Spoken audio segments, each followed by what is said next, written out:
folklore Isteach Suantraí Íosa, where we're looking at the readings for tomorrow, the 7th of January. We're moving towards the baptism of the Lord.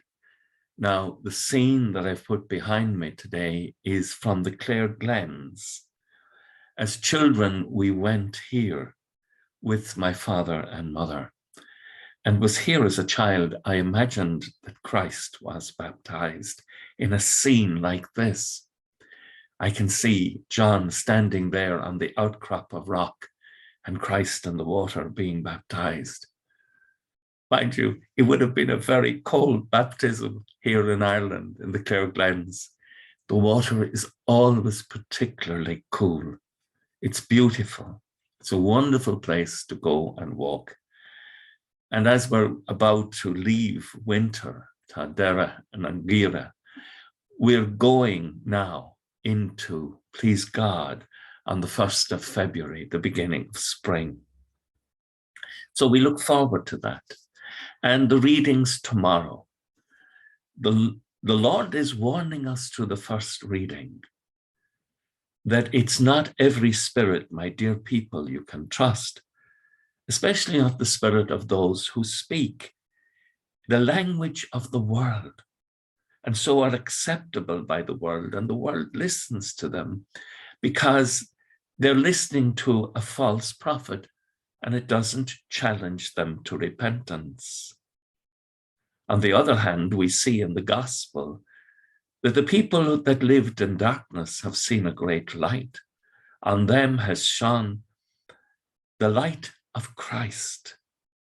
And his message to us is repent, for the kingdom of God is at hand. A comment that both disturbs us, repent, change your way of being, for the kingdom of God, the rule of God, the reign of God has come. The grace of God has come, and has come to us through the sacrament of baptism.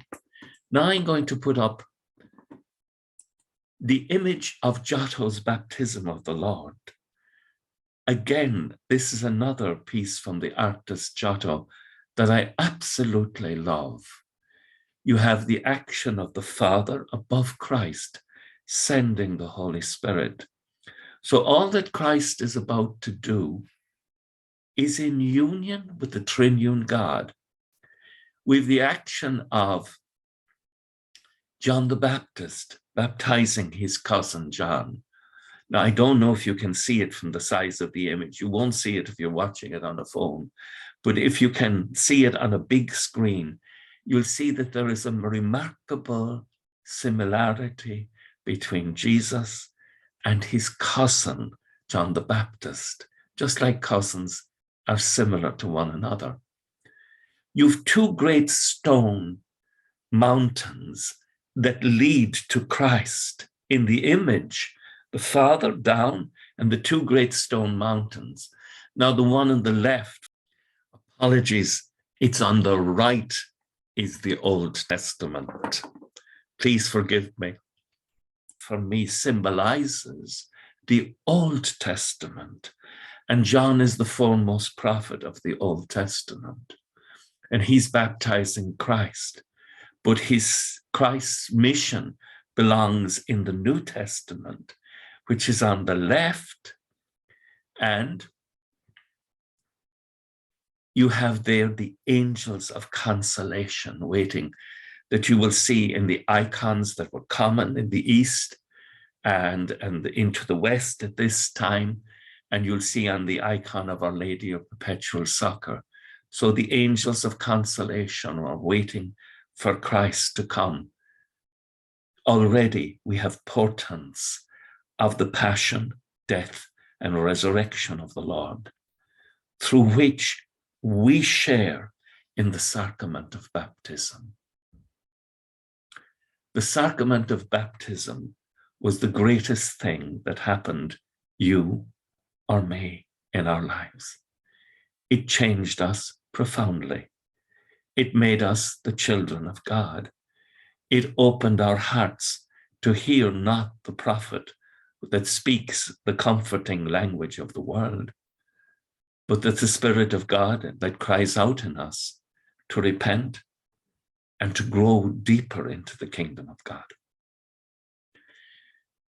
Let us listen for the voice of that Spirit.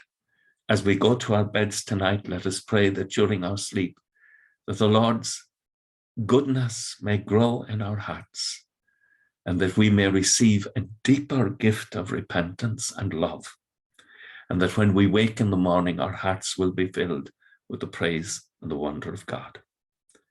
I hope you have a lovely evening, a good night's rest, and that we shall all wake in the morning with the praise of God on our hearts and on our lips. Slán go fóil agus go manana díal a cóp the sibh a mar agus spirit neamh. Amen.